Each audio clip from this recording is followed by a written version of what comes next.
Here we go.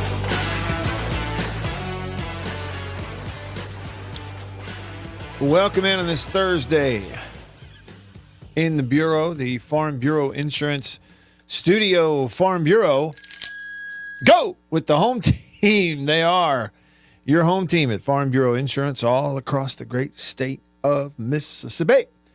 I just happened to have that bicycle bell in my hand when we started the show, and I just felt like ringing it. Let's see if this annoys Beaver. He mentioned this to me one time I found out later that I tried to talk to him way too quickly at the beginning of the show. Let's see if that's the same is true for today. Hey, B. Hey, Matt White. Is this too soon? No, you're misrepresenting me. Okay. You are misrepresenting me. I don't like being misrepresented, just like I don't like being lumped. Hey, well, I might be just misremembering, a la Roger Clemens before Congress, just misremembered. That might be what it is. Yeah. Classic. No, it didn't annoy me. I just pointed out that it was way different. It was way earlier than usual. It was that day. That one day, you're right, because I don't even remember the specifics, but I do remember it was like, I basically went, the music was still playing. I was like, hello, welcome in. Hey, Beef. And I think I startled you just a little. Okay, so you don't like being misrepresented or lumped.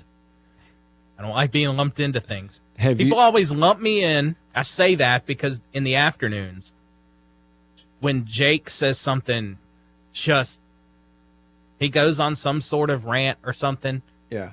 And I'll respond to it, but not ranty or angry or whatever. But I get lumped in with people just assume that I agree. People assume I agree with his take, and they lump me in with him. Beaver, you mean to tell me, are you trying to convince me that at some point, some people will hear what they think they hear or hear what they want to hear instead of hearing what they actually heard? Is that what you're trying to tell me? This may shock you, but that has been known to happen from time to time. People, may or may not have heard what they wanted. Yeah. And by that, I mean the bulk of the time, every day, all day, for years. We hear what we want. Yeah. Man, when I first started doing a talk radio show, which again, I think about it, it hasn't been that long. I guess I'm a little over 15 years into doing, a talk radio show in some shape, form, or fashion somewhere. But when I first got into it, Beaver, it would shock me and make me angry. Genuinely angry when people would come back to me and say, well, you said so-and-so, so-and-so. And I'm like, I most certainly did not. And I knew I hadn't said it. And what I think over time, Beaver, I learned two things. Talking a lot on the radio, or really in any format, talking a lot, you're going to be misrepresented and lumped. And I learned this. Number one, don't let it make you mad. Just expect it on the front end. That some people will do that. You could sit, like, for example, Beaver, I could sit right here and go, State, they've got a chance to make it to the College World Series, but it's a tall task. They're on the road. Virginia's good. And then if you win that, you're probably going to have to go to Arkansas. I could say that, right? And somebody will hear that statement, Beaver, and go say to someone, hey, Matt says State has no chance whatsoever. He ain't even rooting for him. Right? That's not even that far beyond the realm of possibility. So I learned, one, to not let it make me mad, just to expect it. But two, also learned like a little bit about parse your words enough. Like, be careful with the way you word things so that it's hard for someone to mistake it.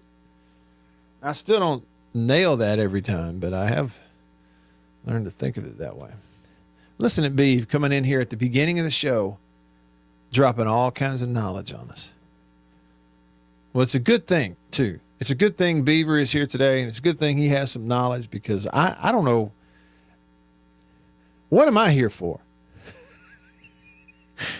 What am I bringing to the table? That's a serious question. I don't know. I do know this. We'll get through it together somehow, some way today. And baseball will begin tomorrow, so tomorrow it's going to be easy. Be lots going on, lots of excitement once the games start happening. It's just all this other stuff. But, like you say, we'll get through it. We'll get through it together. You can be a part of the show, as you already are. We got texts coming in on the Country Pleasing text line, Country Pleasing sausage on grocery store shelves all around the Southeast. It is the best. That's Country Pleasing. The number to text, 885-3776. Good way to remember it is 885-ESPN. Call me on the Divinity phone, Divinity Equipment, Madison and in Jackson. Your Kubota dealer, it's that's a text number, 897-1059. 601 number, 897-1059. Give me a call. And you can comment on the live stream. Hey to you on YouTube, Facebooks, and X. Got comments there already. Chuck was the first to comment today. He's on YouTube, and he said, it's really frustrating that they've chosen to put so many of the regional games on ESPN Plus, which is the online streaming. He says, I'm really tempted to subscribe for 1 month, but I hate to encourage that behavior from ESPN. Right, Chuck? I know what you mean. It's like, you're like, if they get my money out of me for 1 month just so I can watch these things, it sort of serves a purpose for them. And it's like you feel like you are giving positive reinforcement for a negative act, which, in discipline, we know is a big no-no. So you can try to discipline ESPN by not paying for it, and that's fine. You wouldn't be able to watch. A lot of them are Plus. That's just the way the world's going, Chuck. It's all streaming, and I guess to subscribe for 1 month, was it $6, or is it more than that? I think it's $5.99, isn't it, to subscribe to? Or maybe that's if you do a whole year. I don't know. Let me know what it costs if you do just 1 month. I'd be curious to know. Okay. So I'm also curious to get into your text messages. So I'm not skipping it. Nick and PT and Louvier and others, and Thomas and Sven and others that are on the live stream. I'm not skipping it. But we got to do headlines, because we got headlines today. There's some stuff to talk about. Good evening. I'm Ron Burgundy, and this is what's happening in your world. Good evening, and welcome to Eyewitness News. Here's what's making news. Headlines brought to you by Bank of England Mortgage and Went McGee. The Mortgage Man. Find him online at mortgagemanms.com. Bank of England, locations in Ridgeland, as well as Starkville, Oxford, and the all-American city of Tupelo. The egg is going to Friday. Reported by Ross Dellinger, who's covering SEC spring meetings in Destin, Florida. He posted on X earlier today, the 2024 Egg Bowl between State and Ole Miss is shifting off Thanksgiving and onto Black Friday. Rebs and Dogs going to kick it off at 3:30 Eastern, 2:30 Central on November the 29th, and it'll be televised on ABC. What do you think about that? That's big news. I think it's the biggest headline that you have. In other news, Mississippi State at Arizona State, week 2 of the season this coming fall. That'd be this September.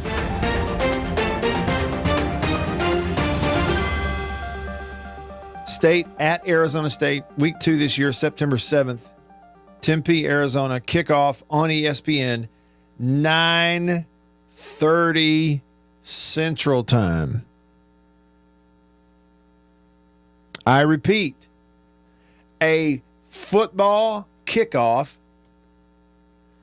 on the road, Tempe, Arizona, State at Arizona State, kickoff on ESPN, 9:30 p.m. Central Time. Kiss my foot. but nobody cares what I think.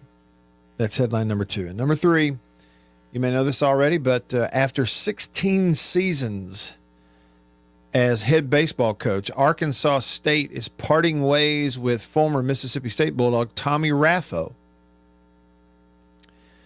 They announced that he's not going to return next year as the head baseball coach. The statement from the chancellor there at Arkansas State was, "We want to thank Coach Raffo for his many contributions to the baseball program, university, athletics department, and community during his 16 years as head baseball coach." And they had nothing but positive things to say about him. He got the full-time job back in July 2008. He's been there for 16 years. And so they'll move on from him. Tommy Raffo, former great player, right? And just all-around awesome guy. And did a heck of a job at Arkansas State. So 16 years, a long time to do anything in any one place. So those are your headlines today, brought to you by Bank of England Mortgage and Went McGee. Went, the mortgage man. Went McGee, my man Went. Find him online at mortgagemanms.com. Nick texts the show on the Country Pleasing text line and says, "You can lump me in with the crowd that's pumped that the Egg Bowl has been moved to Friday. Wish it was a night game, though. But I'm with you. I'll take what I can get." Getting the Egg Bowl off of Thanksgiving night. I'm just absolutely tickled about that. Put it on Friday during the day. You're going to play Egg Bowl ball under the sunshine, at least for an hour or two, somewhat. It's the way it ought to be. And not on Thanksgiving Day. That's also the way it ought to be. And I know some disagree, but I love it. Get it on. That's a great time for it and a great place for it. Really. It's ABC, you're talking about, network broadcast on ABC that Friday after Thanksgiving. I love that. To me, in every way, it's a step up. It's an improvement in every way, isn't it? Now, because think about this. Again, another round of applause for Zach Selman, Keith Carter, the 2 ADs, and anybody else who had a hand in getting that done. That is a win-win all the way around. Because think about the conversation that we had all these years, Nick, when I would get on here and complain about, really, for 15 years, at least for 12, 13 years, I have missed. Is it every year? I don't know about every year. But I have missed, at least even having the opportunity to consider going to a Thanksgiving Day family gathering out of town. Couldn't do it. And, same's true for a lot of, and everybody's like, well, yeah, but you could always get together on Saturday. And I said, well, here, call us crazy. Okay, but family likes to get together on Thanksgiving Day. And frankly, yeah, lots of people have the whole week of Thanksgiving off. I know school gets out, but there's lots of people who work and all they get is Thanksgiving Day. That's it. And so the argument always was, you could either do Thursday or Saturday. You could have you get together on Thursday. And then somebody would go, yeah, well, my family gets together on Saturday after Thanksgiving. Well, you know what? The best day then is Friday to play a game. Fantastic. Win-win all the way around. Play it earlier in the day. Are you kidding me? Put it at we're going to kick off at 2:30. Isn't that what Ross said? It's 2:30 Central, 3:30 Eastern. Let me double check on that. Yeah, 3:30 Eastern. So we're going to kick the game off at 2:30 on ABC. So it's basically the old, CBS time slot when they would have that on a Friday of Thanksgiving weekend. Play it in the daylight. Nobody driving home at 1 a.m. Hallelujah. Way to go. Win-win. All the way around. Agree with you, Nick. Lump me in the crowd. PT for MSU texts the show. Country Pleasing text line said, headed to your wife's hometown of Vicksburg to work a little this afternoon. Excited to stop by Solly's to get some of the best hot tamales in the state. Yep. Solly's hot tamales. Man, I love Vicksburg. I love it. I love the people. I love the place. I love the history. I love the river. I love the food. I love the military park. I love the golf courses. One of them's private, but what else do I love about Vicksburg? When I leave anything out, I love it. I love its proximity to Jackson. I love Vicksburg. Anytime I get to go, I'm happy. Anytime you get to go PT for MSU and I'm not with you or I'm not there, I'm jealous. I love Vicksburg. Have a great day down there. Louvier texted the show and he said, you guys need to stop talking about my wife who hears whatever she wants, regardless of what is really said all the time. And then Louvier said, now she does always hear this, go Saints. Well, I'm sure at your house you hear that a lot. Olivier, are you confident that she wasn't listening when I read your text? Because you may be in trouble. You may be in trouble. Yeah, somebody texted in and said, the selective hearing, but the interpretive hearing, kind of like your phone. What do they call that? Interpretive text? Isn't that what it's called? Interpretive?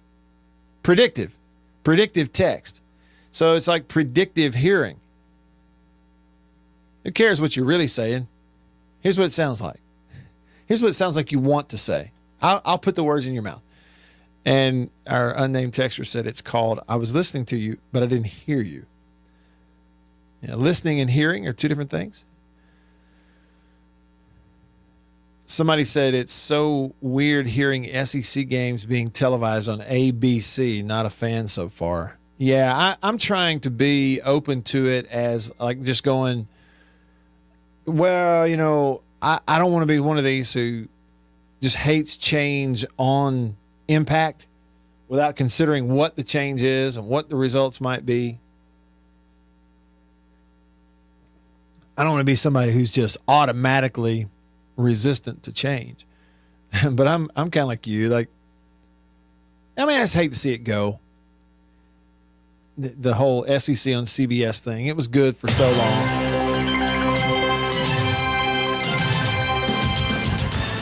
Yeah, and so it'll be different for sure. But ultimately, for me, I get it.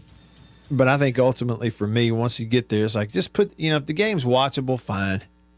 I'm not someone who any longer really cares who's calling a game or not because I mute them all anyway. I'm getting to the point, and I'm turning into Hank Hill. Like, you get off my lawn. I don't need you. But I'm having a hard time finding TV analysts that really add anything to the game.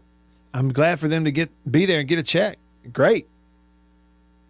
Come to my town and spend it. Fine. I don't care. But mute. Unless Annabeth's there, and she will not let me watch it on mute. All right. Over to the phone line, the Divini Equipment phone line. Divini Equipment, Madison and in Jackson. Your Kubota dealer. The oldest Kubota dealer in the U.S., in fact. Means they've been doing it better, longer than anyone else right here at home at Divini. Number to call, 897-1059. Rooster, the first caller of the day on line one. What's up, Rooster? Well, gosh, didn't mean to be the first. I heard your Warren County, Vicksburg phraseology. You forgot about something. What did I forget? The main attraction. What? Guarantee you the main attraction, hands down. It ain't the cemetery. The boats. We got 4 casinos. Oh, the casinos. Yeah, I'm not a casino guy, so I don't give a flip. They could be there or not. I wouldn't care. Well, short speech. That is the main source of revenue for the state of Mississippi. Okay. Casino, tax money. That's it. Okay. So got it. But anyway, I appreciate the plug for Hollis. Another Rooster editorial. I've had tamales from Tijuana to Niagara Falls. Really? And Vicksburg is the best, no question. Really? Okay. There you go. Heck of a commercial for that them. old guy, Mr. Stolly, was trained in Paris, France. He gave me a lot of. I've been eating there since I was 5 years old. Is And that he right? would give me every time you talk to him, he'd give you his history. He was actually trained to be a chef in Paris, France. Wow. And He's wound up very in good. Vicksburg making tamales. Yes, don't get me to finish the story because it's not radio airplane. Okay. All right. I'll tell you one day what he said. You know, I laughed my butt off. I really did. And we need to get a plug for the Warren Central Athletic Department. I mean, they're always in there. They got a good baseball team. Man, They I played know. for the state championship. Yep. Mhm. Yeah. So, but we appreciate the Solly's Tamales plug, and we can't Solly's forget about Tamales. those boats. You know, we got to support the boats. Yeah, okay. All right, the boats. Gotcha. I did say the river. That's right. Yeah, I love Vicksburg. And I I think, do too. I'm incredibly biased for two reasons. One is family. Annabeth from there and her family is there. But two is also the history aspect. I'm fascinated with the Civil War, and I love all the history that's there with that too. Rooster, appreciate the phone call. Good to hear from you. Have a good weekend, guys. Thank you. You too. Heck of an endorsement for Solly's Tamales. We'll go to the phones and get to your texts. Denzel and David and Jason and all y'all when we come back. Just getting started with you on this Thursday. I'm Matt in the Bureau. Stick around.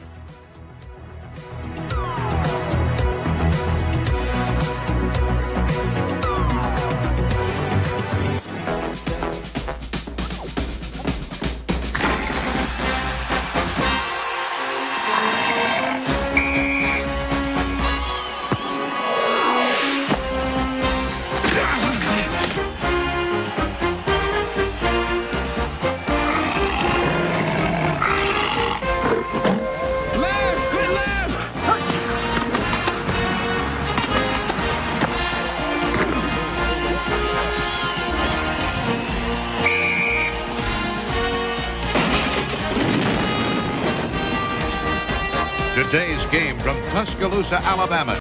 Time was their breakfasts were gloomy. They just didn't feel right, and they didn't know a delicious cereal could help their sad plight. So they tried this and tried that, but irregularity kept coming back all the same.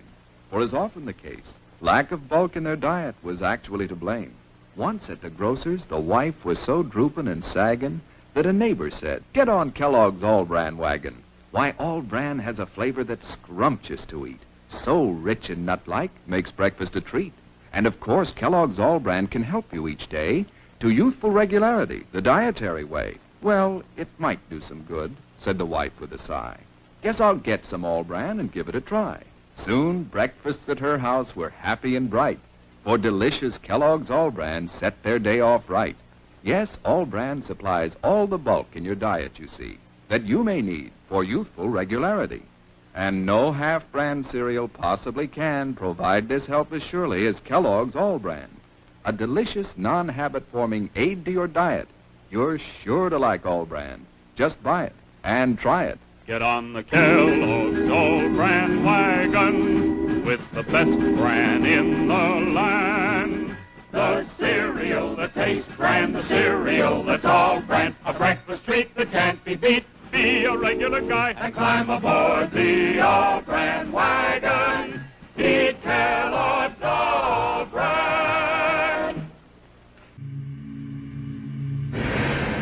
What is the secret of this enchanted book? What wonders are hidden within its pages? What magical spell does it cast on all who read it? What is the secret of the never-ending story? But that's impossible!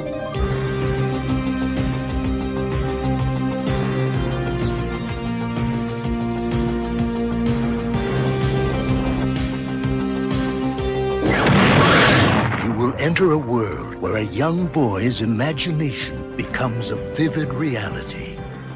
The world of Atreyu and Artax, the Rockbiter, and a good and kind gnome.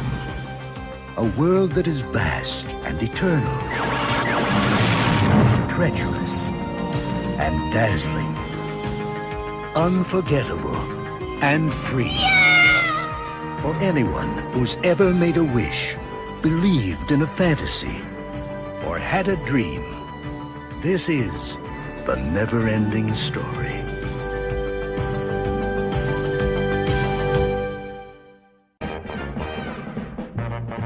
It's a new thing. It's a fun thing. It's a swing wing. It's a what? It's a swing wing. It's a wing wing. A brand new transparent fun thing. It's a what? It's a swing wing. A fun thing. And now it's your favorite store thing. It's a what? Mazda announces some great news for truck buyers. Right now, you can beat the already outstanding value of the $67.95 Mazda SE5. Introducing Mazda SE5 Plus 5.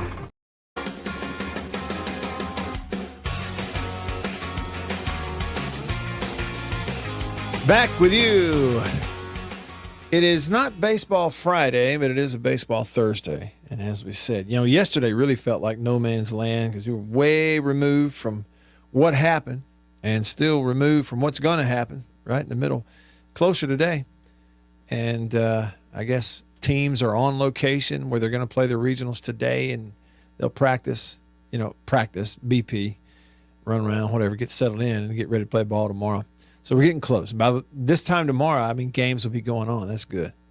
All right, so text or call or comment. Lots of texts to get to. Mention that. Same thing on the comments on the live stream coming to you. But right now on the phone line, the Davini Equipment phone line, Winslow hanging on line 2. What's up, Winslow? Matt, how you doing? Great. Good to hear from you. Yeah. First on the Golden Egg game, I do not call it the EB word. Right. But I want to say that from 04 to 09, those were day games. I can't remember if all of them were on Black Friday, but I'm certain that 06 was, because we left Oxford with the kids and went Black Friday shopping in Tupelo after that game.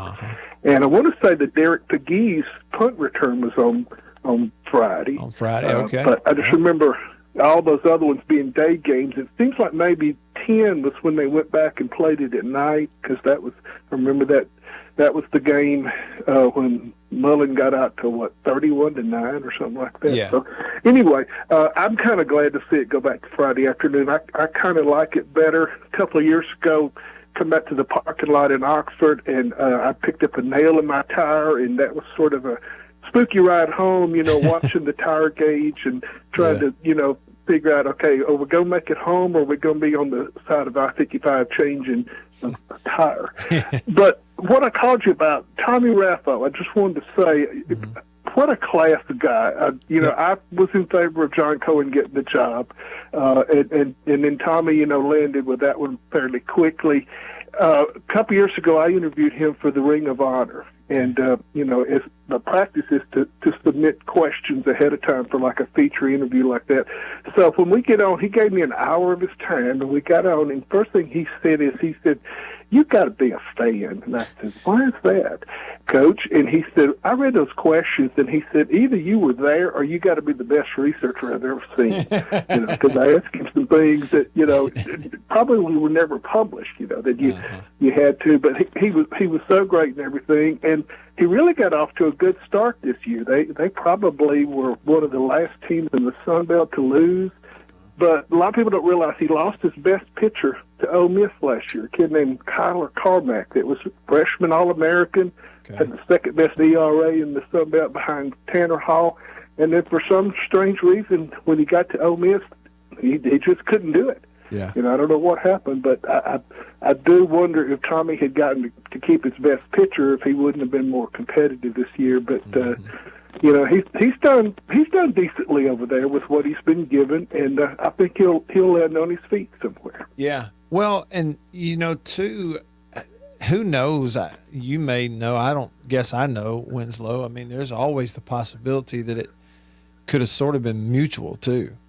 Could have after 16 years, and maybe it didn't go as well as you'd like, but a guy like Tommy, who as much time as he's put in, and now you're into this realm where, frankly, let's be real, Arkansas State's going to be kind of treated like a minor league farm program for a lot of big schools. Yeah. And you know, Keith Kessinger was over there for a while, and you know, he really couldn't make it work either. So, you know, I don't know, that may be the job where it's one of the most difficult to win. Yeah, right. I'm with you, but I'm with you too on Tommy. And it's been a long time since I've seen him myself, but you know, even back when I was in school, in college, you know, I'd bump into him because he's coaching at State. So you're talking late '90s, and then for a little while after that, and just he's fine as they come, as good a guy as they come. Yep, no doubt. Yeah, it sure is. And I went up to him at the Ring of Honor ceremony, you know, because we'd never formally met. I had seen him at the camps when my son would go to the camps up there, and he was helping run those. Yeah. But we'd never formally met, and he was so cordial and everything. And you know, back when it happened, you just hated to see that happen. You know, it came down to a tough choice. Yeah. And you know, hopefully he's made peace with that. I know most of the Mississippi State people have, and we all want the best for him. You know, he just wasn't the right guy at that time. Right. Yeah. Well, that's it. And the good thing is time usually will heal just about anything. Maybe not everything, but time usually heals it up. So I'm with you. Hey, what do you think? He'll be fine. What do you think about State in Charlottesville? What do you think the prospects are? Well, I think they're pretty good. I've been messaging back and forth. You know, we've got a guy in our group that covers ACC, and actually Virginia is his team. So, you know, I let him know, look, I'm not planning on encroaching on your territory. You know, you cover State, and I gave him, you know, a little bit of information and everything. So, you know, I know as far as our coverage, you know, that I'm confident in that. And here's the thing: they're just the type of team to come in there and really make some noise. You know, the ACC is just as unhappy with the committee as the SEC is, because if you look, those bottom four hosts, none of them got an SEC team sent to their regional. So, you know, it was one step to pick them and let them host. It was a second step to kind of protect them from an SEC team coming in there and you know, making that host choice look, you know, suspicious.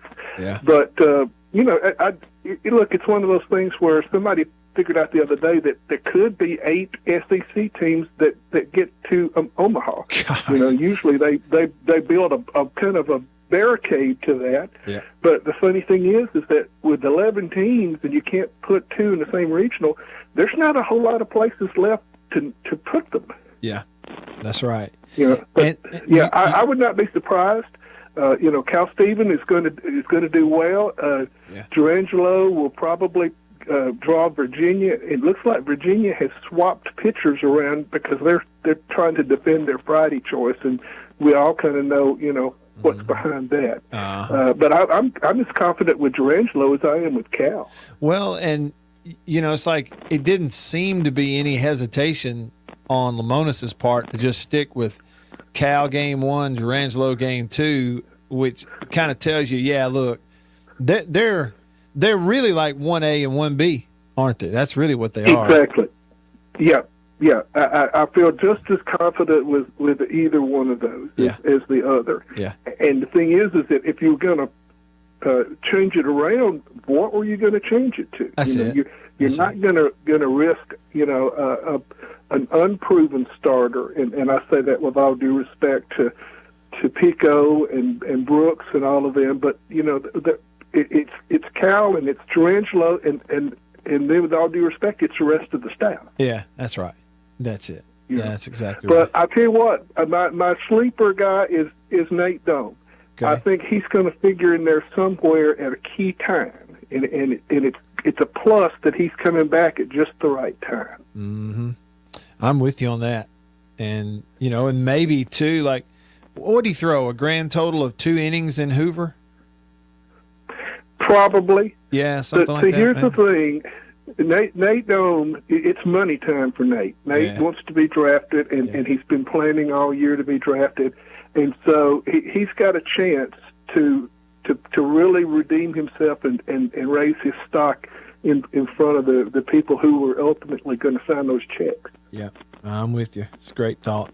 Winslow, man, I just appreciate you so much calling, and Don't be a stranger. Call me anytime. Sure thing. Thank you. Thank you. I tell you what, isn't that cool? Like Winslow, you know, he's in on the college baseball group that they kind of had a startup a couple of years ago, and he and Next Gen, and they cover the sport. And of course, he's been a State fan forever, knows it backwards, forwards. And there's a lot of people I could call as a quote unquote guest to talk about State baseball stuff that we probably wouldn't have nearly as good a conversation as we do when Winslow just calls us. And we're really lucky. So I appreciate you, Winslow. Call me anytime. All right, look, before I come, we're coming to the texts, but I got to head back over real quick. Well, I tell you what, we'll just hang on. We'll hang on. The clock is ticking and the music is about to hit. Beaver is in decision-making mode. He's weighing some options on something that, it's seldom, usually it's Beaver helping me make a decision on something. It's seldom that I might be able to help him make a decision on something. But that might be where we are. Okay, so we got to get into that. Plenty of time left. I mean, we got plenty of time today. Plus your texts and your calls and your comments. A minute ago, Jason in Flagstaff, Arizona, texted the show, and it was after I had bemoaned the fact that week 2 of the football season this year, September 7th, State is playing at Arizona State, and they're going to kick it off at 9:30 Central Time. And he texted and said, see, that's what happens with your, quote, daylight savings times, and he's making fun of it. Come on. It'll be 10:30 on the East Coast, as if anybody wants to watch that on the East Coast. But, yeah, point remains.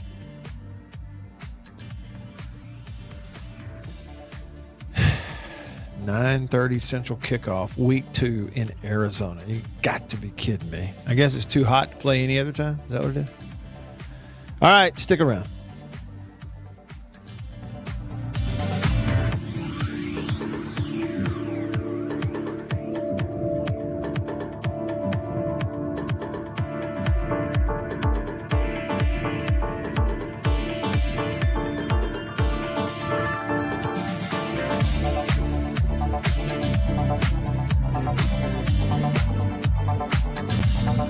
Thursday, it's Cosby starting off a night of family fun. And leave it to Family Ties to keep the laughs coming. Oh, no. What are we going to do? Everything's under control. Then on Cheers, will Norm Fink on a friend to get a promotion? Yeah, yes, yes. And the fun continues with Night Court. Thursday. For over half a century, dairymen have tried to capture in cans the flavor of pure, fresh milk. And now Foremost has discovered the secret with an evaporated milk that's closest by far to fresh milk itself. Kind of hard to believe, isn't it? An evaporated milk that doesn't have that old-fashioned evaporated milk taste. But it's true, and you can prove it. You know how most evaporated milks taste in coffee. The flavor goes flat. But try Foremost. You'll see it's white, the way milk ought to look, not drab tan like other brands. And when you taste it, well, if you're anything like me, you'll never even know it isn't pure, fresh cream. You try it and see. That's Foremost, the closest thing in cans to pure, fresh milk. Remember, your family gets the most from Foremost. Coca-Cola, come on, girl. Gotta share a Coke with you. Let the feeling show through. You wanna live a little bit more. That's what the taste of Coke is for. Coke is life. Everybody wants a little life. Coca-Cola, Coke is life. Everybody wants. Come on, Harry, come on. We're getting our picture taken. Special moments. Times of your life you'll want to remember. In pictures. Smile, Howard. Smile. To help make those pictures look as good as they can, make sure Kodak paper is behind them. If you don't see these words, it isn't Kodak paper. Just look for this sign when you get your pictures. Kodak paper, for a good look at the times of your life. See, wasn't that fun? Come and get it. Come and get it.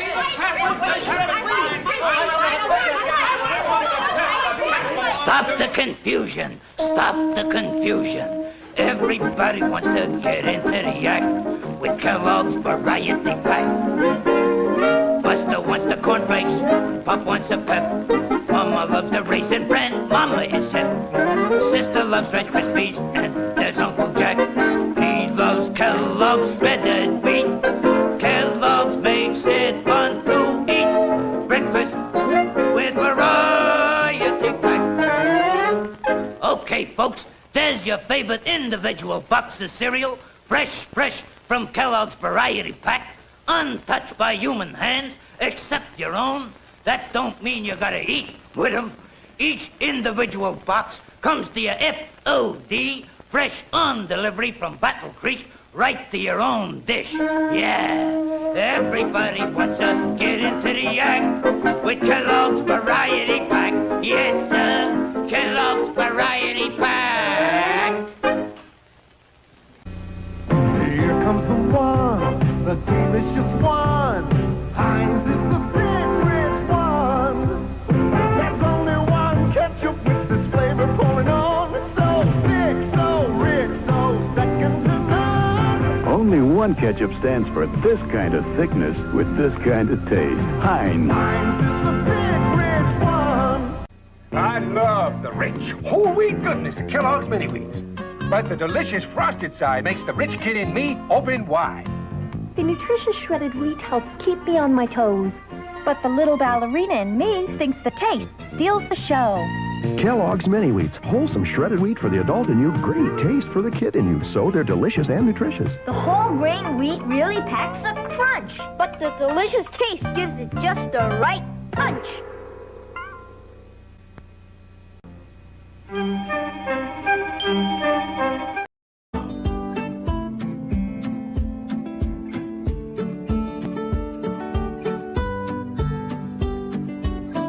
Back with you. I'm Matt in the Bureau, the Farm Bureau Insurance Studio. Farm Bureau Insurance. Go with the home team. Will commented on YouTube, said, Hail State, happy Thursday. How are we feeling about our draw in the tournament? Well, yeah, I mean, State's got a chance. Virginia's pretty good. Of course, they are at home. They're a good program, too. I don't know much about their pitching. Like, I can't be specific. Now, I think they haven't really pitched it all that well throughout the year. I mean, they've given up runs as a staff, but, you know, individually, like I can't tell you who and what their names are and what their stuff is and velocity and all that. But you heard Winslow say, and he really covers it closely, he likes their chances. So we'll see. You got to hit the ball. Ashton commented on YouTube, said, y'all go bet on the over on Mississippi State. Vegas has them at 4 wins for next year. Oh, 4 wins. Huh? Year 1 for Jeff Levy. I do know this, they'll be better on offense for 2 reasons. Number 1, this offensive staff knows what the heck they're doing. You could see it in the spring. They get it. They know what they are doing. And number 2, it couldn't be worse. It'd be hard to be worse than last year. So they'll be better on offense. And then it's a matter of, like, can you stop anybody? And they got question marks, both personnel and young, inexperienced coaching staff on the defensive side of the ball in a couple spots, but particularly defensive coordinator. It's not that they won't be great. Maybe they will. I hope they will. It's just you don't know. That's what inexperience is. You don't know. You got to see it first. So that they're, you know, odds are stacked against them more ways than one, for sure. Somebody texted me and asked what my favorite stop for coffee is in Mississippi. Yeah, I don't know. I mean, because I don't do a whole lot of stopping for coffee. I always have it made and with me. And Beaver can attest to that, because there are many days that I'll walk in to the home studio with him and I'll have my thermos with me. And like right now, I got a whole thermos full of High Point Roasters coffee. I get coffee from them in New Albany, roasted up there, whole bean, grind it myself, make it at home, and take it on the go. Hey, B. Hey, Matt White. First of all, will you confirm that I travel with a thermos most often. I can confirm. Okay. Most times. Most about 98%. Mm-hmm. The other 2%, you're stuck with the home brew that is our kitchen. Yeah. And somebody is always making sure there's hot coffee in that pot at the radio station. And whomever that is, I appreciate you. I don't know who's doing that, but I'm glad it's there. The other thing is this, Beaver, you're in the throes of trying to make a difficult decision, and it's about hair. Am I right? Yeah. Okay, so where are you on this? Okay, so, and I've debated this before with the former smooth-headed man that used to work here. Yeah. Chris Brooks. Yeah. And now, my current smooth-headed man, you. Yeah.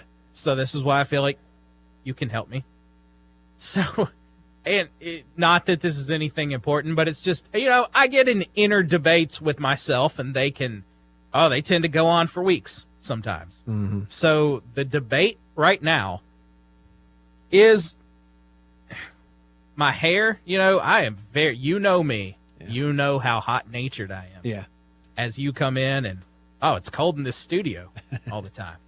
So anyway, I just think about shaving it off. Just shaving it all off. I've never gone all the way. Like I used to do sometimes like just shave it all around with a 3 guard. Yeah. I think the last time I did it, I used a 2, and that's the shortest I've ever gone. And I just, I'm just tempted to just whatever. Just go no guard, shave this all off. Do it. Uh-huh. Well, yeah, so I'm trying to think here. So when you say no guard, it's clippers, cut it as low as they'll go, but it's not taking out a razor and like shaving cream and going slick shave like Brooks does? No, because I don't trust my hands to do that. I don't think I have the skilled hands. I think I will cut myself numerous times. See, I'd like to try that, though. I always refer to it as just going to the Stone Cold Steve Austin. Mm-hmm. Right. See, here's my thing. It's a bit of a catch-22.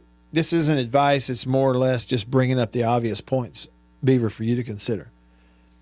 On one hand, not having a mess of hair to have to deal with is so convenient. It's convenient. Whether or not I can't even, it's been so long since I've had a thick head of hair, Beav. I mean, I'm over 10 years now since I just got rid of mine, what I had left. And I didn't have much then.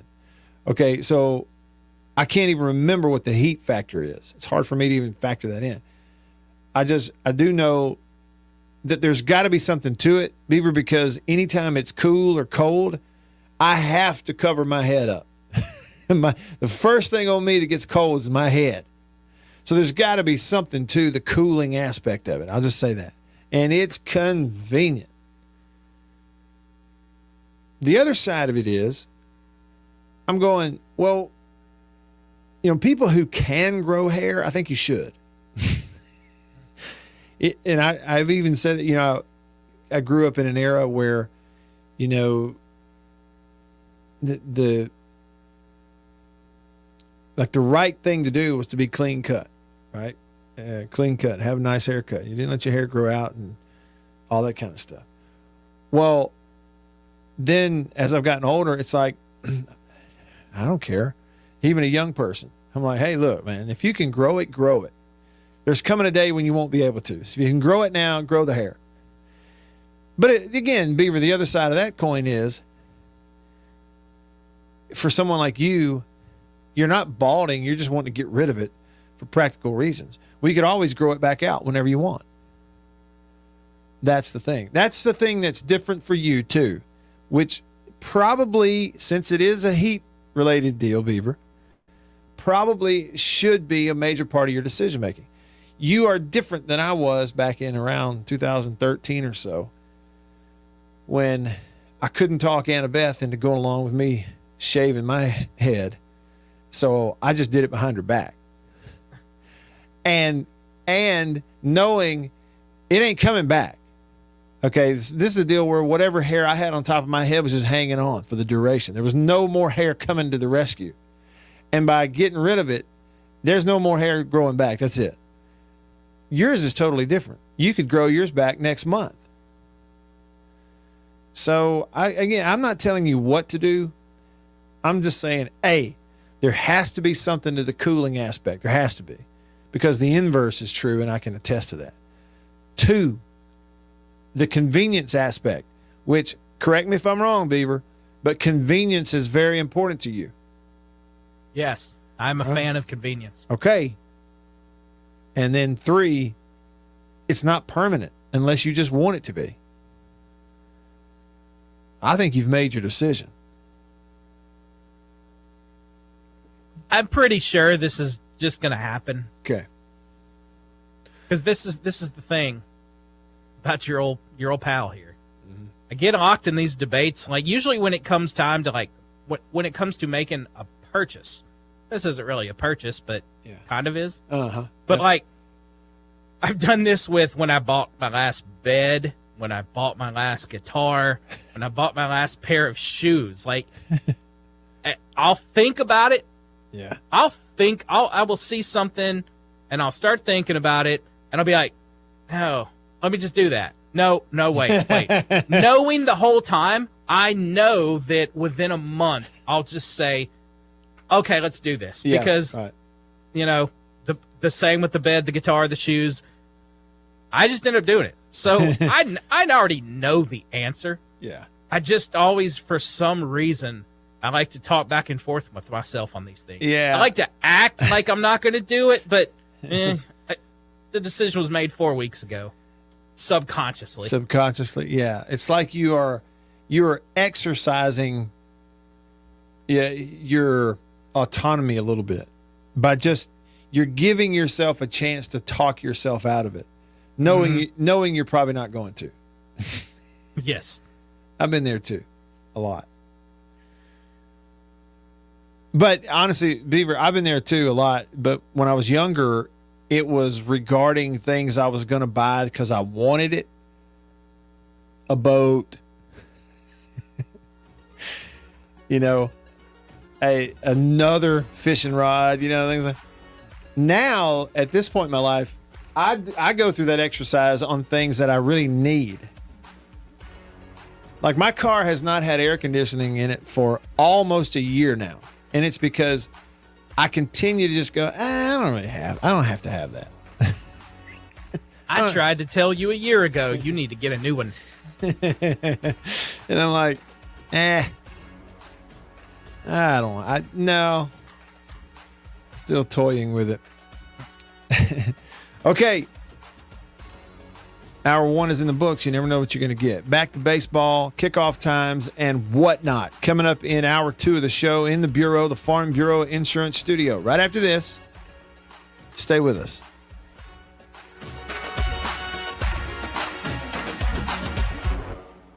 Hi,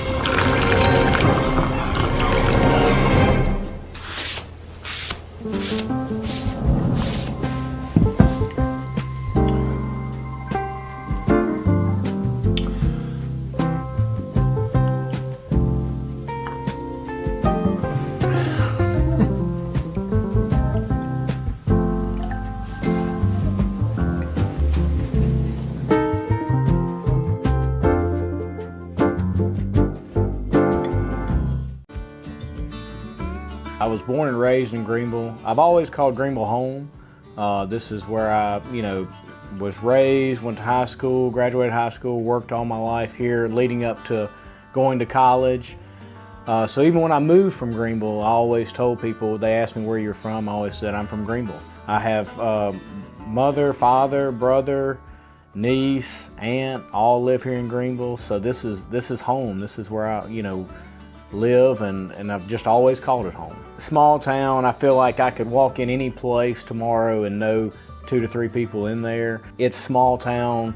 Someone's on the side of the road broken down. Hey, you need a boost, flat tire, you need help changing it. That's just kind of, what I love about this area, the blues and the food and everything that comes along with the Mississippi Delta that I love. I tell people all the time, my business cards have my cell phone number on them for a reason. Insurance doesn't happen from 8 to 5. When you need me, it's going to be after 5.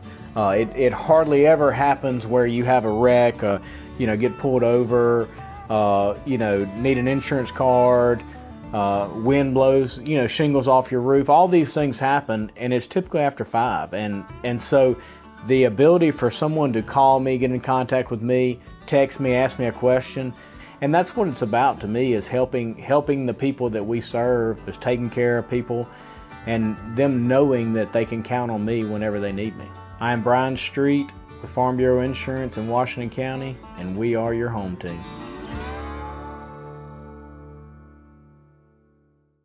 Y'all have heard me talk about Murray West and MurrayWest.com. They made the hat that I'm wearing. Got the Natchez Trace logo on it. I've told you a little bit about what they are. Contract embroidery company here in Mississippi. Started back in 1996, family owned. They do a phenomenal job, and I got to go visit their place up in New Albany. Let me show you a little bit about it.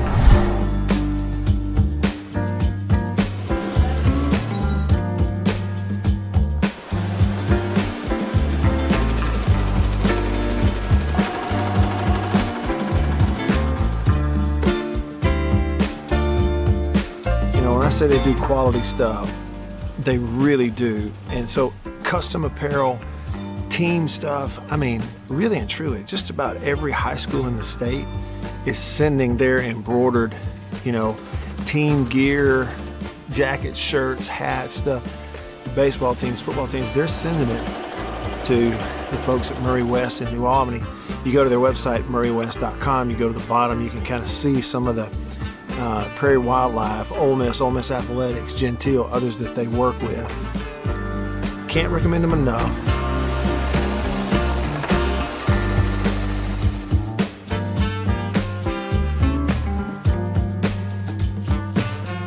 If you need your logo printed, embroidered, sewn on to anything, custom apparel and other stuff, make sure you go there.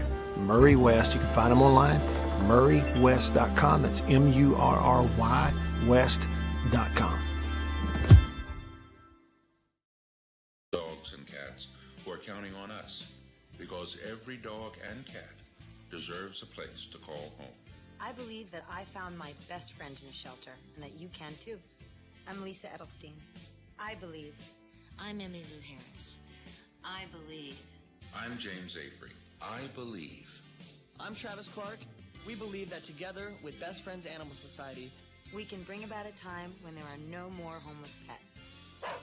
Please visit our website at ambassadors.bestfriends.org.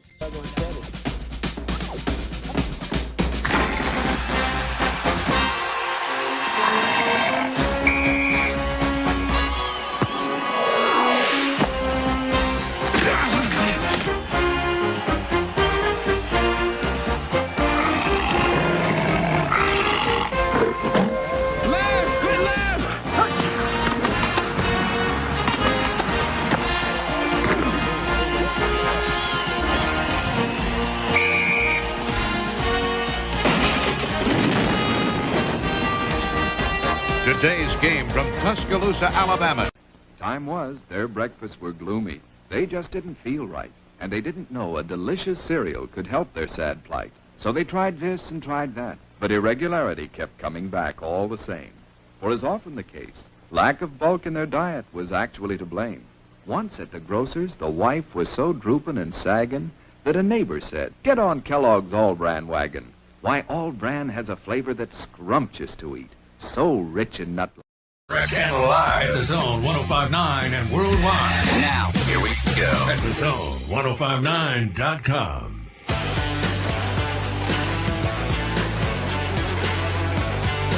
Back With you, hour number 2 of the show has begun here. Staying connected to you because of C Spire, the #1 network in Mississippi.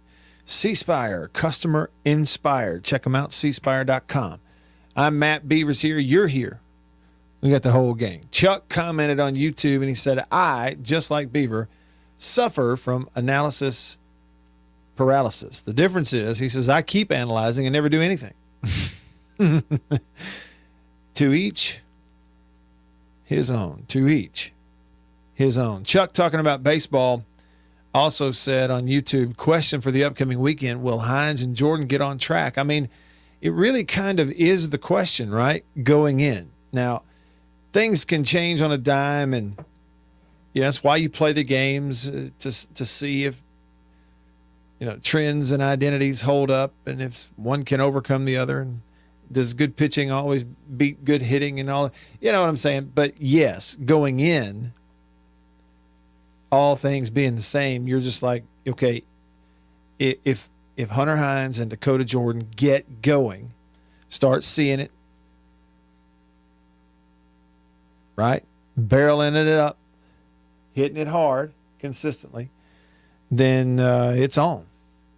The state's going to have a pretty decent chance. It's going to be hard for them to score the kind of runs you got to score to make a run in the postseason without those two guys hitting the baseball for you. But, seen it before. The law of averages deal. Late in the season, guy bottoms out and goes 5 games without hitting the ball, and he's a really good hitter, and the averages will kick in, and he'll have a 3 or 4 game stretch where you can't get him out. And if you're a State fan, that's what you're hoping for. Starting tomorrow.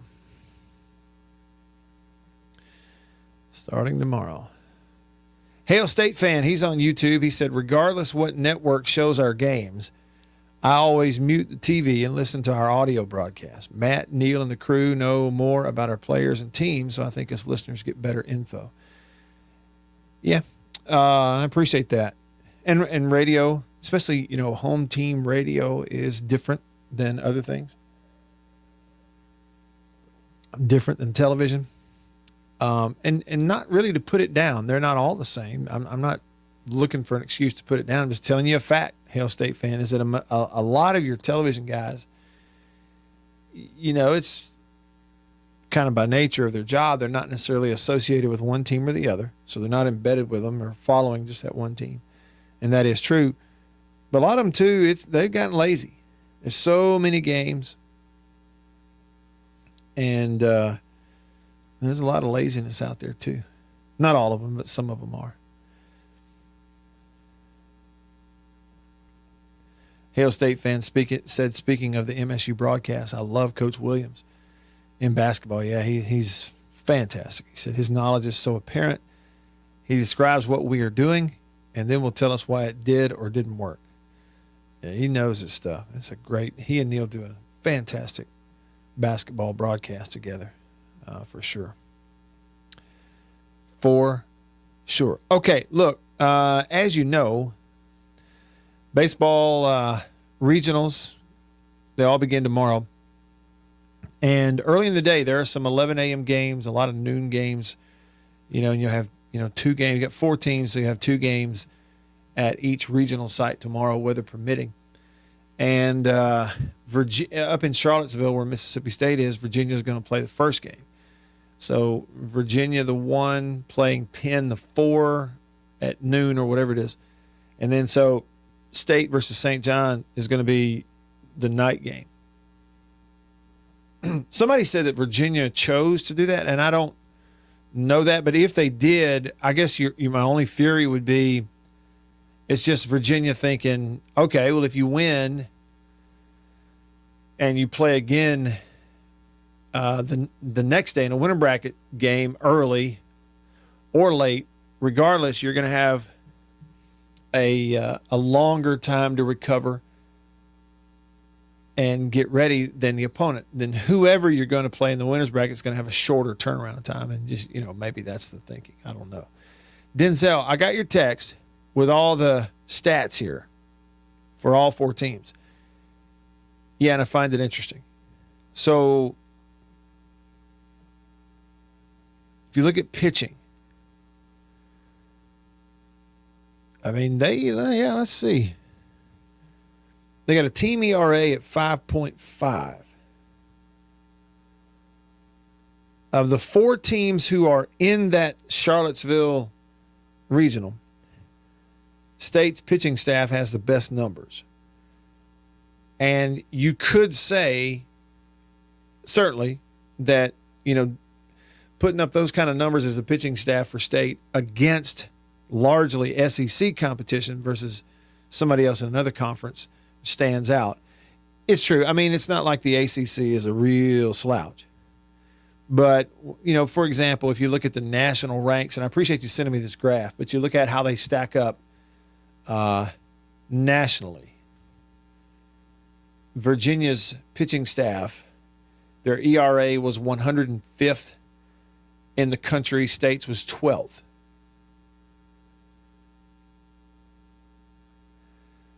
Virginia's WHIP as a staff, 1.632. That's 160th in the country. State's is 1.254. That's 7th in the country. So in terms of how they stack up nationally, State's has been much better. You look at the strikeout percentage, State's at 27%. That's 7th in the country. Virginia's strikeout percentage at 19.9. That's 135th. It's interesting, too, this graphic that White Denzel sent me. They show you kind of where it stacks up in terms of teams in the tournament, in the NCAA, baseball tournament. And that's what's interesting to me is pretty much all of Virginia's pitching stats are kind of, bottom of the pack. ERA, WHIP, walks, strikeouts. They're of the 64 teams that are in the NCAA tournament, they're close to the bottom in all these pitching stats. But they are for sure close to the top in hitting.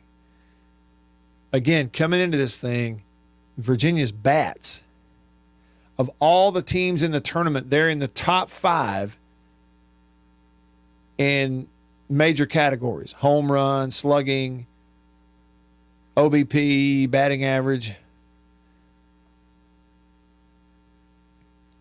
Even, strikeouts. They don't, with all those great numbers, they don't strike out very much. They're still top half of that, right? And whereas swinging the bats, hitting, State is kind of the inverse of Virginia. They're near the bottom of all the teams in the tournament. So it's like, at least the numbers say going, and these two teams, it's just the 1 and the 2. We don't even know they're going to play each other. They still Virginia's got to play Penn. State's got to play St. John. I'm just looking at the top 2 seeds up there in Charlottesville. And, Virginia hits it really well and has all year. They do not pitch it that well.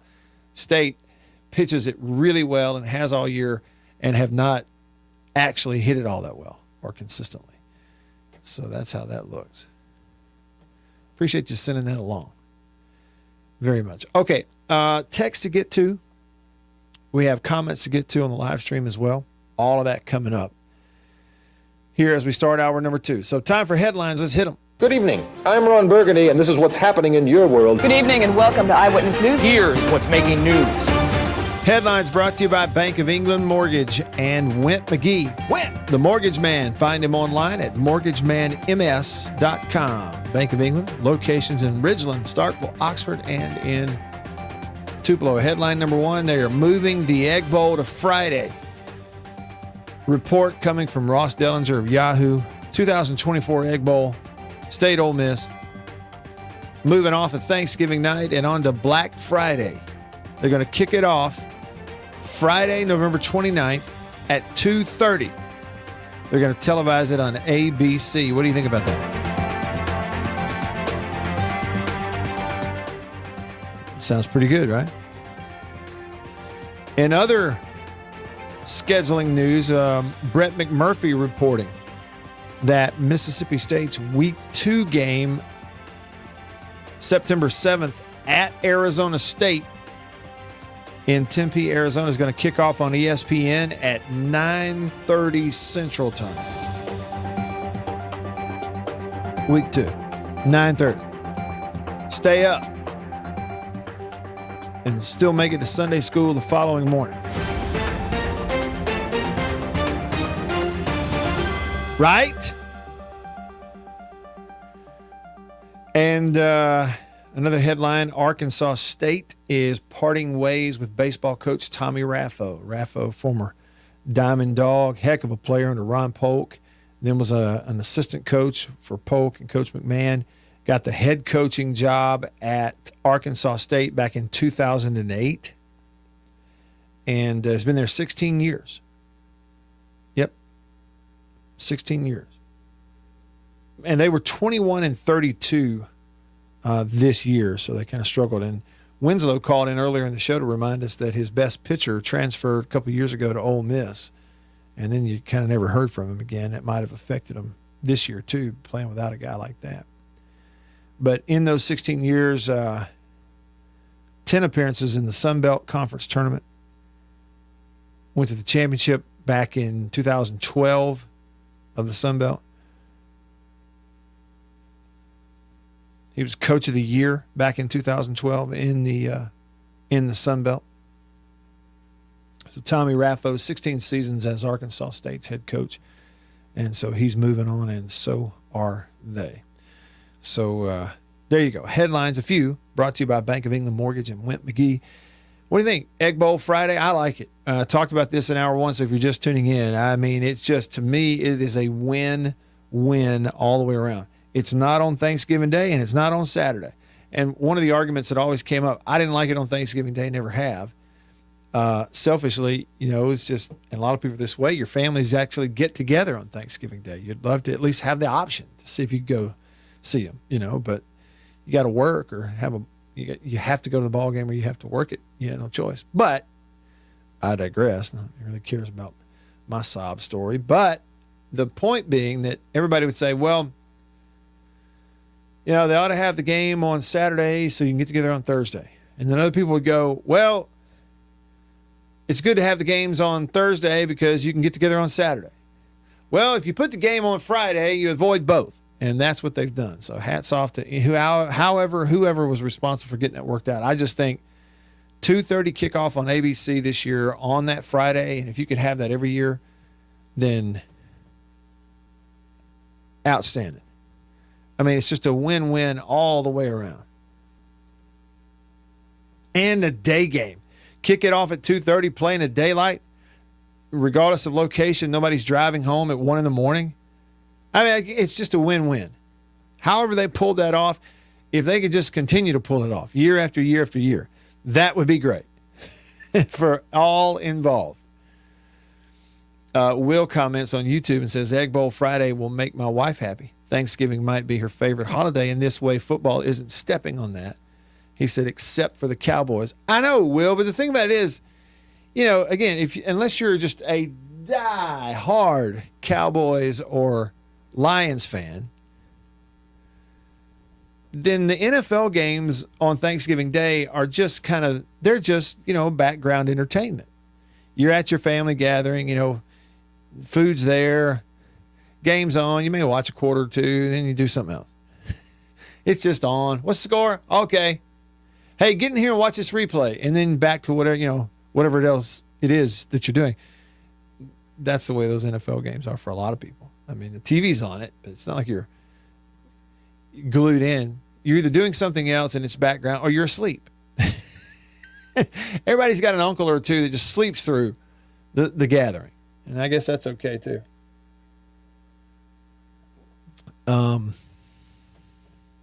Yeah. Tony Joe texts the show Country Pleasing text line at 885-3776. And Tony Joe says, Matt, I agree. Friday is good. I'm with you. Jason in Flagstaff says, that no good Dan Mullen and that way overrated 10 wins. Oh, I got you. He's commenting on the previous conversation going on. When he texted in earlier and said, oh, yeah, just throwing this out there because someone mentioned how good Cal Steven has been. Add him to the list of the folks that Negative Nancy Brigade pooped on. They hammered his signing last year as a failure by Lamonis to use the portal. Didn't they really? And all he has been was, started the year as your game 2 starter, moved into game 1 because of the injury to Nate Dome and has been legit Friday night good for State and consistent. Yeah, so let's do that.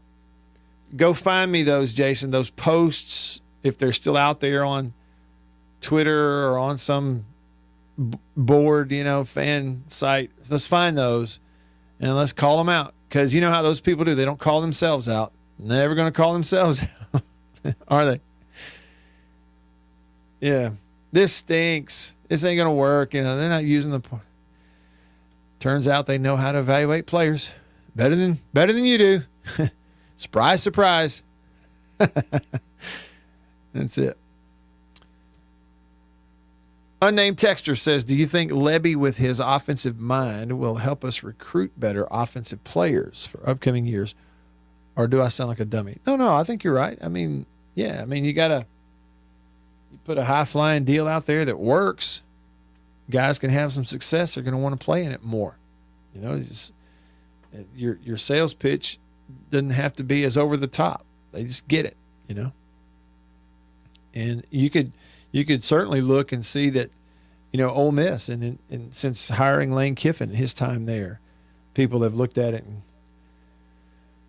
players have looked at it and said, that's something I want to play in, and rightfully so. But you got to go out there and do it. It's one thing to show the signs of an improved offense, which they certainly did in the spring. It's one thing to show those signs in the spring. But, it's got to all come together. People have to be healthy.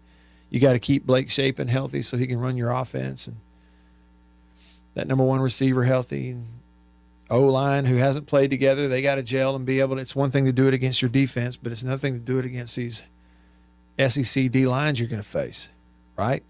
So, it's all yet to be seen, but there is no question that you could glance at it this spring and see that, okay, you have an offensive staff has a clue. They got more than a clue now.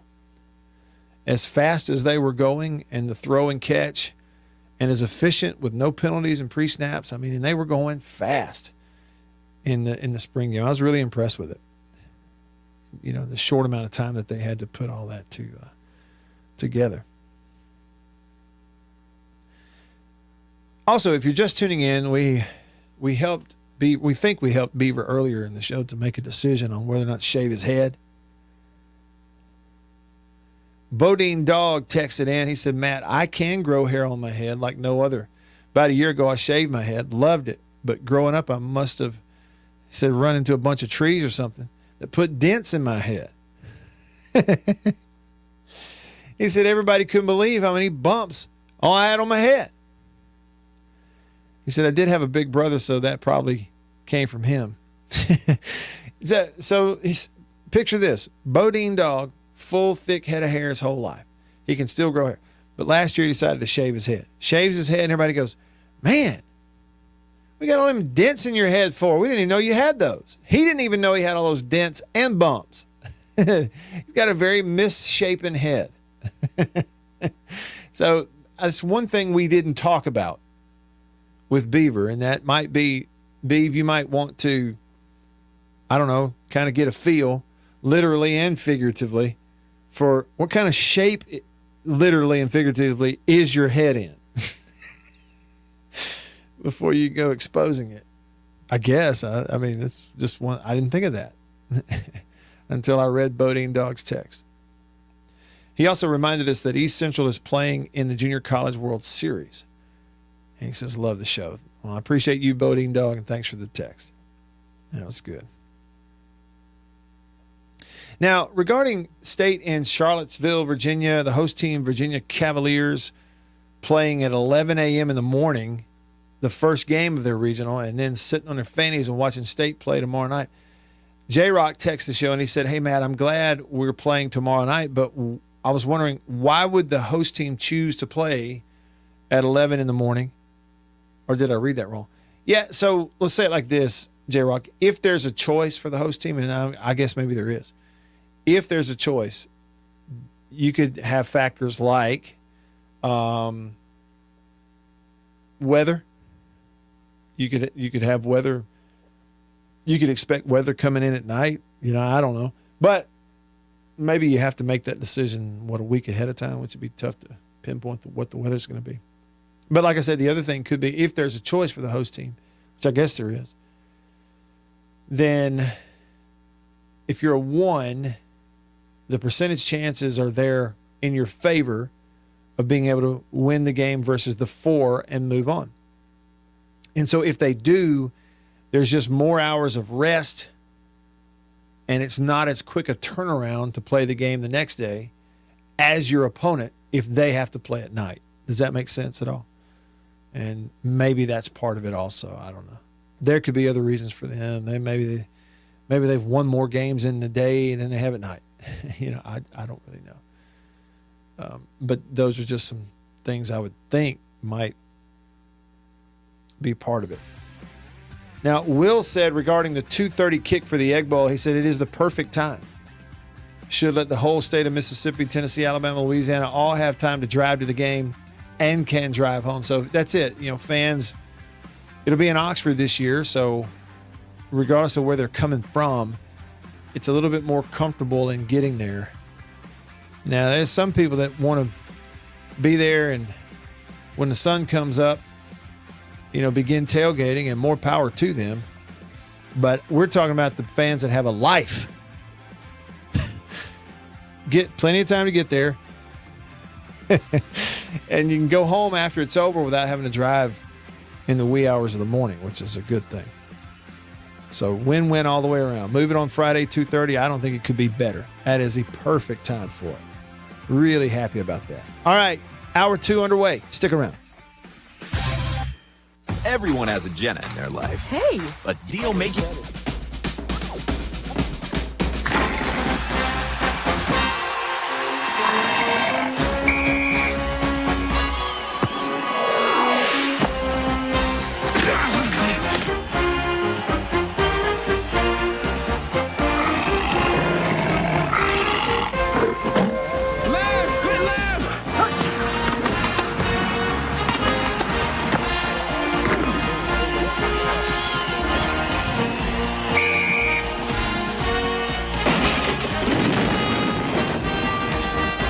Today's game from Tuscaloosa, Alabama. Time was their breakfasts were gloomy. They just didn't feel right, and they didn't know a delicious cereal could help their sad plight. So they tried this and tried that, but irregularity kept coming back all the same. For as often the case, lack of bulk in their diet was actually to blame. Once at the grocer's, the wife was so drooping and sagging that a neighbor said, "Get on Kellogg's All-Bran wagon. Why, All-Bran has a flavor that's scrumptious to eat. So rich and nut-like, makes breakfast a treat. And of course, Kellogg's All-Bran can help you each day to youthful regularity, the dietary way." "Well, it might do some good," said the wife with a sigh. "Guess I'll get some All-Bran and give it a try." Soon, breakfasts at her house were happy and bright, for delicious Kellogg's All-Bran set their day off right. Yes, All-Bran supplies all the bulk in your diet, you see, that you may need for youthful regularity. And no half-brand cereal possibly can provide this help as surely as Kellogg's All-Bran. A delicious, non-habit-forming aid to your diet. You're sure to like All-Bran. Just buy it and try it. Get on the Kellogg's All-Bran wagon with the best bran in the land. The cereal, the taste bran, the cereal that's All-Bran. A breakfast treat that can't be beat. Be a regular guy and climb aboard the All-Bran wagon. Eat Kellogg's All-Bran.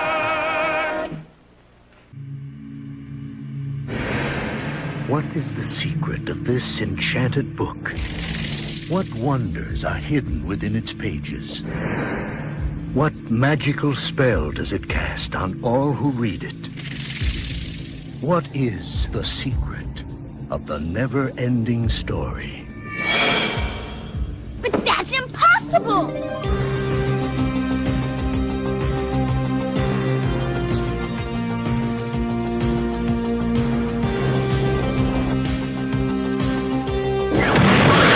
You will enter a world where a young boy's imagination becomes a vivid reality. The world of Atreyu and Artax, the Rockbiter, and a good and kind gnome. A world that is vast and eternal, treacherous and dazzling, unforgettable and free. For anyone who's ever made a wish, believed in a fantasy, or had a dream, this is the never-ending story.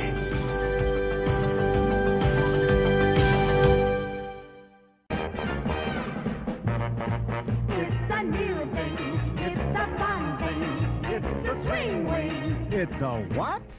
It's a swing wing. It's a wing wing. A brand new transgrand fun thing. It's a what? It's a swing wing. A fun thing.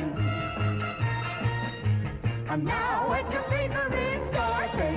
It's a what? Mazda announces some great news for truck buyers. Right now, you can beat the already outstanding value of the $67.95 Mazda SE5. 1059.com. Back with you. Yeah, Chuck said if you're in a regional, you're the host. You play the early game, gives you the most rest before game 2, win or lose. And if you do win, the other thing is too, that night game, you got a 2 versus a 3, right? And those two teams approach it knowing you've got the winning team's going to match up with the one if you've won that early game. And there's this feeling of pressure and maybe a difference in how you would use pin. I don't know. But you're right. The main thing would be just more rest and turnaround. Now, listen to this. Somebody texted the show on the Country Please and text line said, Matt, Skip Burtman played the first game in a regional a lot. Said John Cohen did it at least once. John said that he liked controlling when he played and not waiting on someone else's rain delay or extra innings, which that makes a lot of practical sense too, right? From strictly a routine standpoint. Now, I didn't play baseball at a really high level, but I played college football, and I can just tell you as a football athlete how important your normal routine is. It's hard to even describe it to get someone to understand it that maybe didn't get a chance to go through that themselves, but at that level, just how important the normal routine is and sticking to it, and how it's almost like it's a great comfort in freeing you up to just do your job within the team, and that is everything happens on time. and so I can understand that going, look, if we play that first one, sure, there might be a rain delay at the start of ours, but we know what time to get there. We know what time we get dressed. We know what time we stretch. We know what time we take infield and BP, and then we know what time first pitch is, and we're not waiting on some other game to end, where it go to extras or something like that. So that makes a lot of sense. Thanks for sharing that. All right, have you looked through your bracket and picked who you think's going to do what? So you'd have, moving on to super regionals, I would have Tennessee versus, coming out of theirs as the 1. I would have 2 seed Wake Forest coming out of the East Carolina regional. So I'd have Wake Forest versus Tennessee in a super in Knoxville. I would love for Southern Miss to shock everybody and come out of that Knoxville regional. I just think Tennessee's too good. So I'd have Tennessee versus Wake Forest in a super. Okay, then you got Oklahoma and Florida State regionals opposite each other. Okay, I'll have Duke as a 2 seed winning the Norman regional. And I'll have Florida State winning the Tallahassee. And so I'll get Duke versus Florida State in Tallahassee in a super.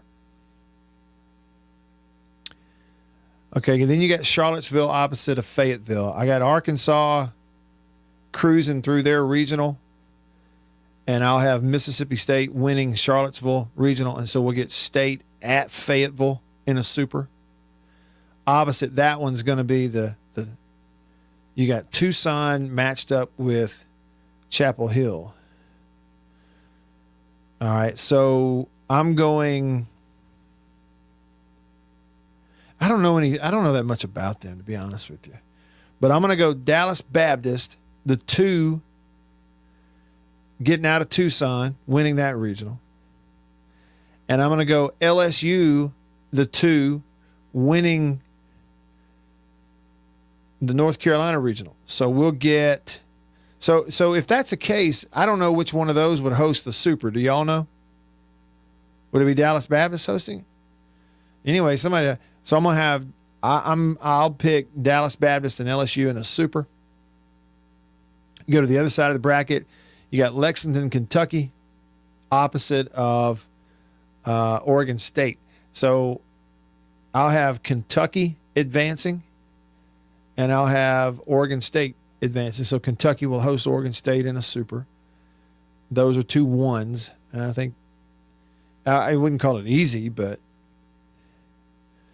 man, and I do think Georgia got I don't know how they pulled that off, but they got a really favorable regional. Have you looked at what Georgia got? Georgia's going to advance. They're at home where they've been like a totally unbeatable type of team at home in Athens this year. Georgia. Their 2 is UNC Wilmington. Their 3 is Georgia Tech, and their 4 is Army. As soon as I say that, they'll lose, but I got Georgia advancing out of that one. But I'll take the 2 South Carolina getting out of the Raleigh regional. So far I've got all 1s and 2s. So you'll have South Carolina, Georgia in Athens for a super. Am I biased?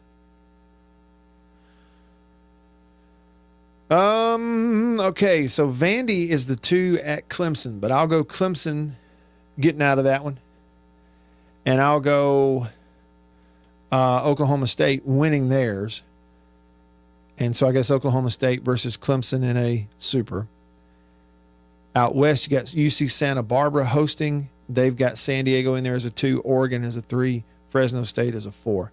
So I'll go Oregon, the 3, advancing with Texas A&M beating Texas and Grambling and Louisiana to advance in theirs. And so that'd give you A&M versus Oregon in College Station in a super. So then to go to the World Series, the College World Series, I would have Tennessee beating Wake Forest. So Tennessee is in Omaha. I would have Florida State beating Duke. So Florida State would be in. I would have, most likely Arkansas would win the 3-game series at home over State in the super. You've played there once already, so I'd probably have Arkansas in, but I certainly hope it'd be State. Wouldn't that be wonderful? You talk about celebrating. So that'd be your 3rd, but either way, it's another SEC team that's in there if that plays out. I would have Dallas Baptist beating LSU and going to the World Series, but you'd have a chance for another SEC. I would have Oregon State beating Kentucky in Lexington. So Oregon State would go to Omaha. I would then have Georgia beating South Carolina and have Georgia in Omaha. So there's another SEC. Was that 3 now? I'd have Oklahoma State over Clemson, so the Cowboys would be in. And then the last one would be Texas A&M. So another SEC would be in because I'd have them over Oregon. Yeah, so there you go. And that's the thing. You get a State versus Arkansas in Fayetteville super. You've had a series up there already, and that was one where, man, State, it wasn't short of opportunities, I promise you that. They had people on base constantly throughout the weekend and just couldn't get that timely hit. And we came back here and argued about it because people were like, State should have won. Well, there's a reason Arkansas's pitching staff is one of the best in the country and the best in the SEC throughout the year. Why? Because they didn't give up earned runs. They struck people out with people on base all year against everybody they played. But, again, it coulda, shoulda, woulda. It wasn't for lack of opportunity. State did put people on base. They just didn't get the timely hit in that series. We got a text, somebody listening from Mobile, Alabama on the app. Appreciate you tuning in Mobile.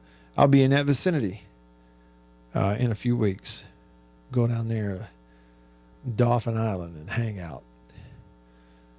Eat some good food. Splash around. Visit the fort. Maybe play golf. We'll see. I got to heal up. Jason in Flagstaff, Arizona says, I'm not picking against Arizona. They have a new coach. We're slow out of the gate, so have been smoking hot since conference play started. Something like 17 of the last 19, he thinks. Yeah, they won the regular season and then won the Pac-12 tournament. They'd be an easy pick.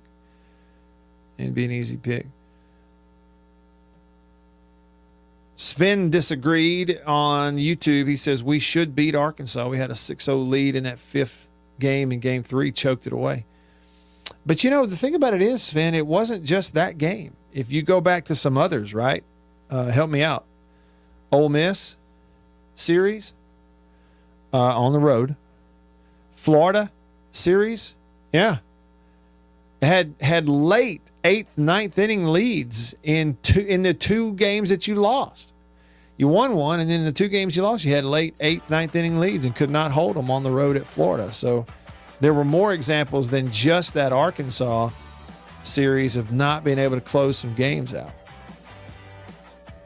For sure.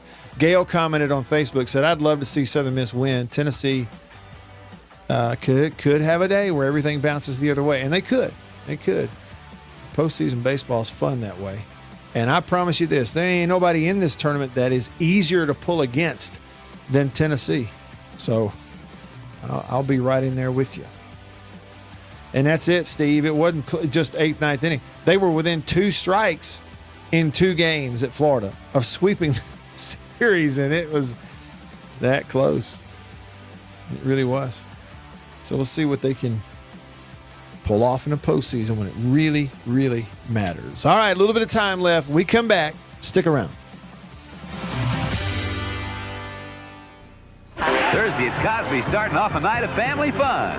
And leave it to Family Ties to keep the laughs coming. Oh, no. What are we going to do? Everything's under control. Then on Cheers, will Norm think on a friend to get a promotion? Yes. And the fun continues with Night Court. Thursday. For over half a century, dairymen have tried to capture in cans the flavor of pure, fresh milk. And now Foremost has discovered the secret with an evaporated milk that's closest by far to fresh milk itself. Kind of hard to believe, isn't it?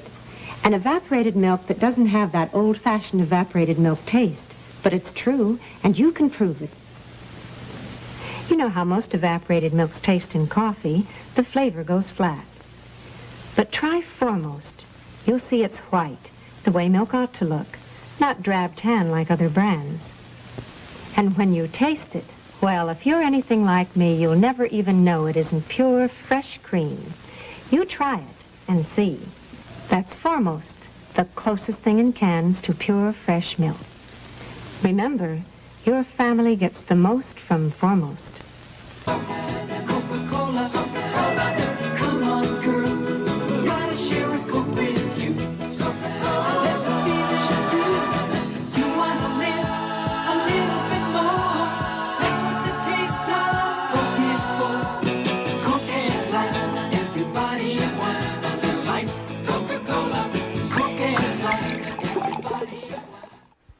Come on, Harry, come on. We're getting our picture taken. Special moments. Times of your life you'll want to remember. In pictures. Smile, Howard. Smile. To help make those pictures look as good as they can, make sure Kodak paper is behind them. If you don't see these words, it isn't Kodak paper. Just look for this sign when you get your pictures. Kodak paper, for a good look at the times of your life. Gee, wasn't that fun?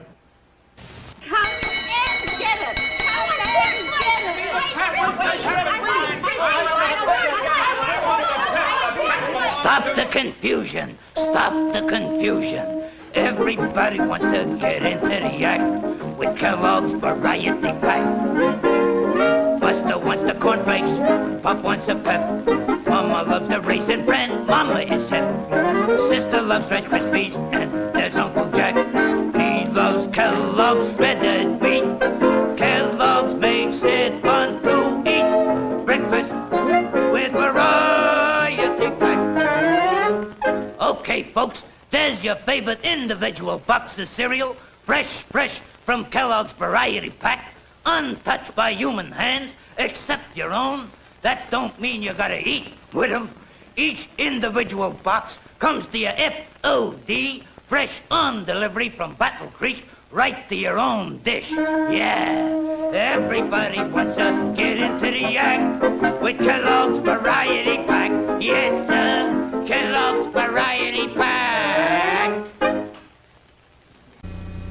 Here comes the one, the delicious one. Heinz is the favorite one.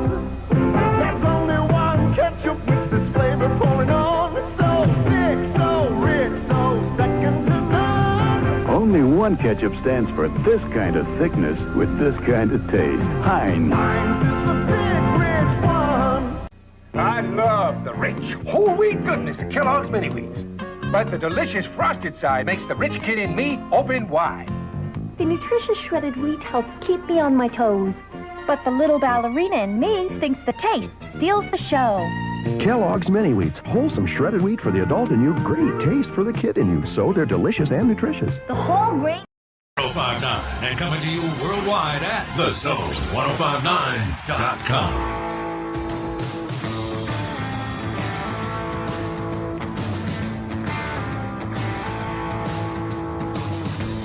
All right, back with you. A little bit of time left with you here on this Thursday. Get it on in here in the Bureau, the Farm Bureau Insurance Studio. Farm Bureau Insurance in Mississippi. Your hometown heroes. That's your local Farm Bureau Insurance agents in all 82 counties. More kickoff times for football games this fall have been released, coming out of SEC spring meetings in Destin, Florida. For Mississippi State, season opener, August the 31st, Eastern Kentucky at Mississippi State. That'll be a 5 p.m. Central kickoff. 5 p.m. Central time for the season opener, and it'll be broadcast online on the SEC Network Plus and ESPN Plus. So it'll be streamed on the ESPN channels. And that's why you're able to get a favorable kickoff time for the season opener on August 31st at 5 p.m. We'll take it, man. You're like, oh, it's not on TV. Well, it is. I mean, stream it. Mentioned to you, week 2, State at Arizona State on September 7th.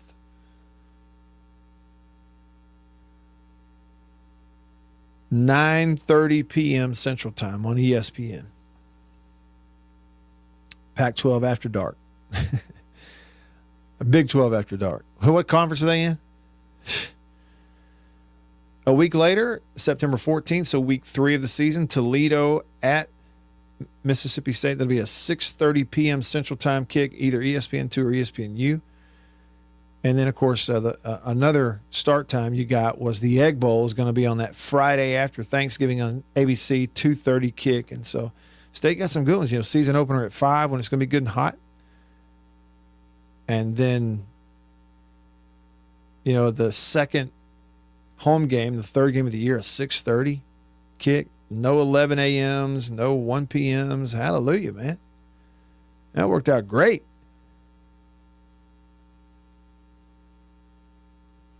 That worked out great for State. I mean, it really did.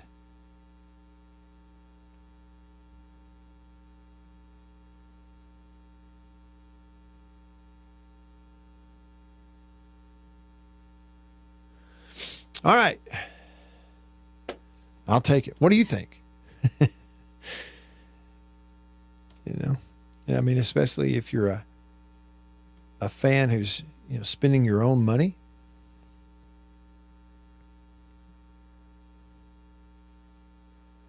And taking your family and all those sacrifices and tailgating and all that. That's great.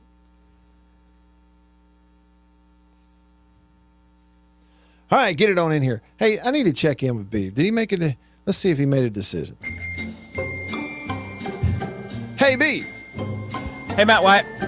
Did you make a decision on the haircut? Yeah, it's gonna happen probably today. Okay. Jake's off, so I plan to get out of here by 3:30 today. Okay. So I'll probably just go and get it done immediately after leaving here. You gonna like keep goatee, facial hair with the shaved head? I got to keep that because look, if I don't have that, if everything is shaved, I feel like I will look like one of these psychopath mug shots from some like weird prisoners that you see on the internet, you know? Right. You know, I get it. So one piece of advice, you'll have to wear sunscreen on your head.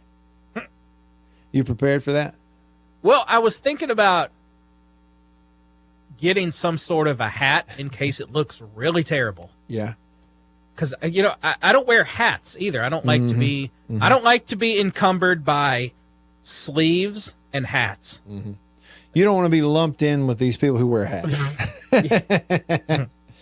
Yes. Okay, so we need to get you a country pleasing hat. Is that the kind of hat we're talking about? Or are we talking about something else? You know what I just realized? We've got all these hats hanging on the wall here in the studio. You sure do. I could just take one. Yeah, I mean, they're not being put to use. They're there for decoration.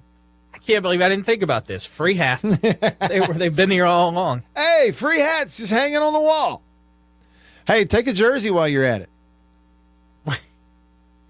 I mean, really, free jerseys?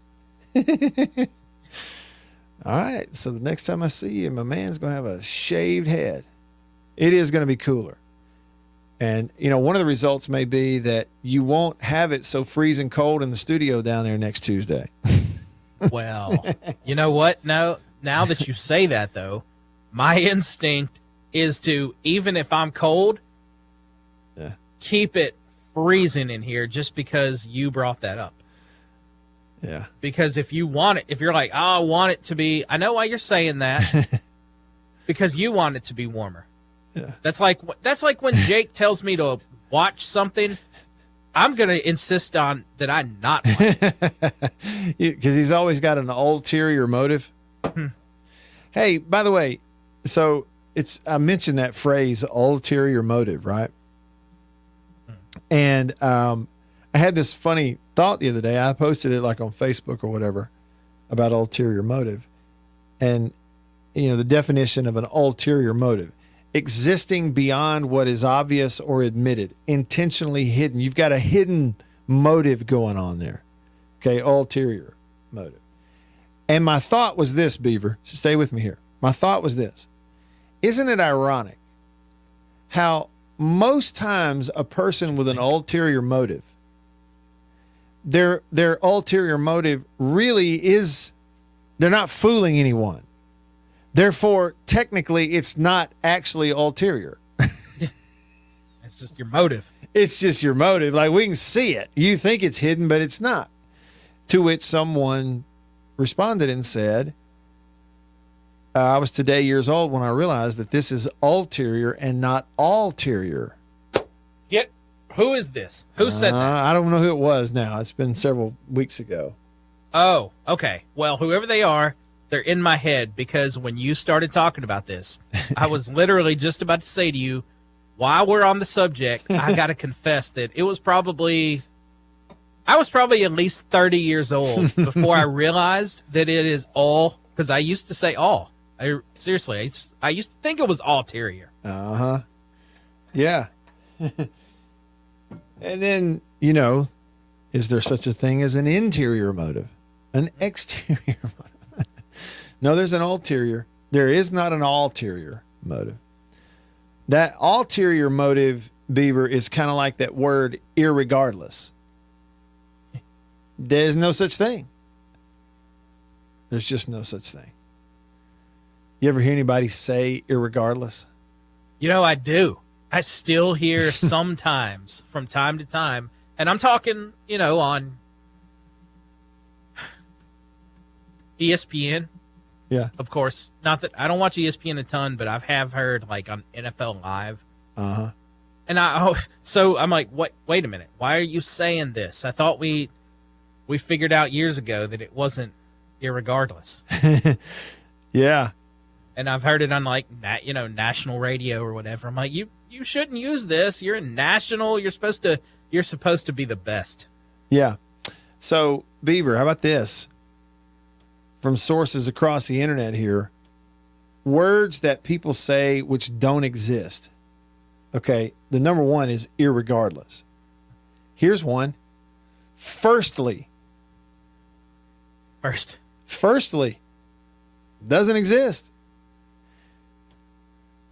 Now, it says here, think about this, administrate. Beaver, it's not a word. Administrate. I'm going to administrate. Yeah, it's administer. That's the proper word, administer. Administrators administer. Administration, they administer, but they don't administrate. Yes, and someone just texted it. Conversate is not a word. Run tell everybody it ain't a word. Do you know what the proper word is? Converse. It's converse. Two people converse. They never conversate. Even though conversation is.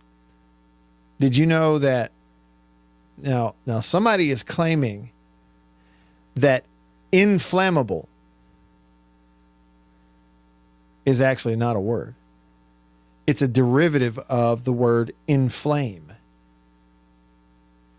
Now, flammable, but it's not inflammable. Now, some of these are obvious. The word brang. Brought, brung. Brang ain't a word. That Wyatt done brang me some little Debbies. I bring him some little Debbies. Now, the word a lot as one word, Beaver, is actually not a word. Yeah. A-L-O-T. A is separate. It's a and then lot. There's a lot, and there's one of them. It's a lot. Yeah, another, shortening another to just another, that's not a word either. Just so we're clear. Well, this has been fun, irregardless. All right. You never know what you might get. For Beaver, I'm Matt. All of us here on the show, thanks for being a part of it today. Really appreciate you. Same time, same place tomorrow. Farm Bureau Insurance Studio. I'll see you then. So